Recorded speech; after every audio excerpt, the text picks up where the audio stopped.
Hello and welcome back to another GiantSlayer TFT Synergies tier list video. Today our analysts will be ranking each synergy from S all the way down to C tier for patch 10.25. Overall, this has been one of the most balanced metas we've had for a while, with practically every synergy being viable depending on the situation. But as always, there's a few that are performing better than others, but it's worth noting that there's not much of a difference in power between the different tiers. With all that said, let's jump on in. But before we begin, please don't forget to click the links in our description. Give your support to everyone who helped make this video happen. We host many TFT tournaments with plenty of exciting content to come, so be sure to also follow our GiantSlayerTV social media pages. Alright, let's get back to the video, and to begin with, we have the synergies in S tier. This tier consists of Dusk, Adept, Mystic, Tormented, and Exile. These are the most commonly played synergies in the current meta and likely to place the most consistently compared to the other tiers. Up first, we have Dusk. Dusk has overtaken the meta as one of the most played, if not the most played synergies currently. The main reason for this is the flexibility the trait itself provides, since the bonus spell power is always useful, especially if you have a spatula to turn a champion into a Dusk unit. Beyond that, all of the champions themselves do quite a bit, with Riven being a solid carry, Thresh providing a lot of shielding, and solid crowd control from both Cassiopeia and Lilia. Lastly, what makes Dusk work so well, which does have to do with the flexibility of the trait, is that it pairs nicely with 5-cost champions. As usual, we have the two best splash traits still sitting in the S tier. Adept provides a useful attack speed slow that affects the entire enemy board, while Mystic gives your whole team increased magic resist. Both traits have had a huge impact on the meta and come with solid champions. Shen is also highly contested since he's both an Adept and a Mystic.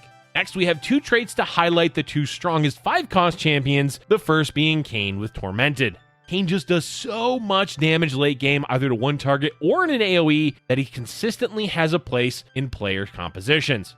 Even if you don't use Shade, which is actually quite common, you'll still find value running Kayn as a damage dealer. His value goes up even higher once you're able to upgrade him to either blue or red Kayn, both of which can do well depending on the state of the game. The other commonly played 5-cost with a lot of impact is Yone with Exile. Exile is nowhere near as big of a boost as Tormented, but we can't ignore that Yone, as a champion, is one of the best late game champs. Exile just keeps him alive long enough at the beginning of the fight for his ability to go off, and from there, he'll devastate the enemy team. Exile also does well early game because of Yasuo, as he can carry during stage 2. Let's move on now to the A tier synergies, which consist of Keeper, Hunter, the Boss, Divine, Elderwood, Warlord, Cultist, and Ninja. These traits are above average when it comes to the meta, and while they won't have as much impact as an S tier trait, they'll still be vital to placing well consistently. At the top of A tier, we have Keeper. Keeper is placed so highly mainly due to Riven and Azir being a common pair in the late game. We've already talked about how Dusk is a great facilitator for 5-cost champions late game, so it makes sense that you'll see Riven and Azir played quite frequently together. Of course, the shield late game isn't as important as it is earlier mid game, which is where it has the highest impact on the game. Finding a chosen keeper is a great way to solidify your early board to transition into a later game comp, which is what the current meta is all about. Next, we have Hunter. Hunter is where you'll find several core carries of the meta, as well as one of the best early and mid-game champions, Kindred. Ashe, Warwick, and Aphelios are all viable carry options depending on the situation. While Ashe and Aphelios are great carries, the backbone for Hunter is really Warwick. This is due to the attack speed buff he provides to any champion sharing a trait with him, which in turn makes his fellow Hunters do a lot more DPS. The boss is back, baby.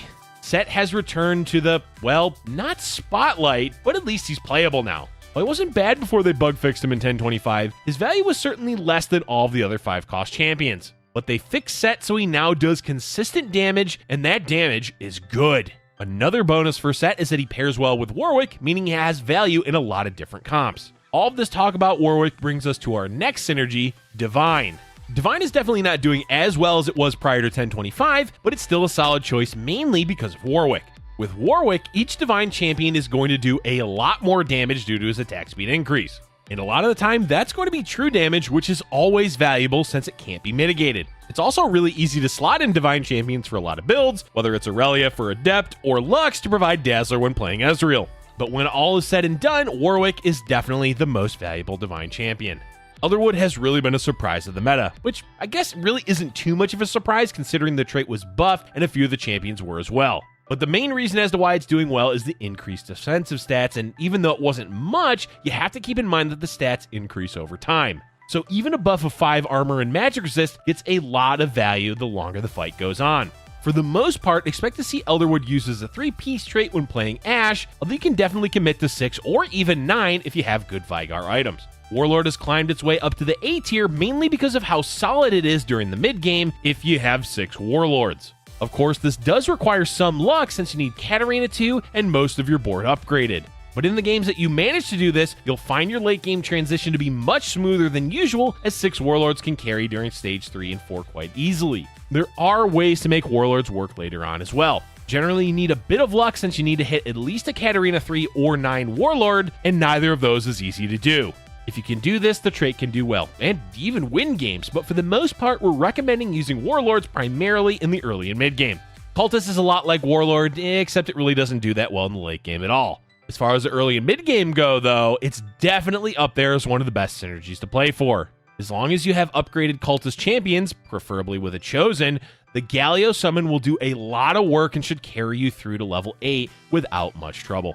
And the last synergy of A tier is Ninja. Honestly, we really aren't sure if Ninja deserves to be up here, since the Zed carry composition isn't really doing that well anymore. That said, Shen is still one of the most valued champions currently, and Zed is still a viable mid-game carry, so we're okay with keeping Ninja this high up, even if it's at the trail end of A tier.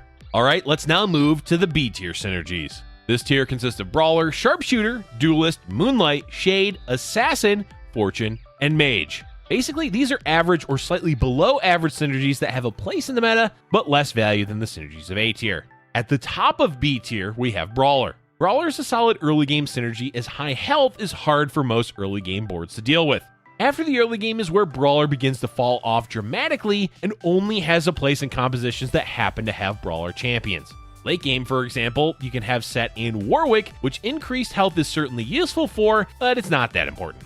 Brawlers also find value in Elderwood compositions thanks to Nunu and Maokai. Sharpshooter is in an interesting position. Teemo's early game is amazing and Jhin is a solid mid to late game carry. But 6 Sharpshooters, or even 4, is not nearly as valuable as it once was.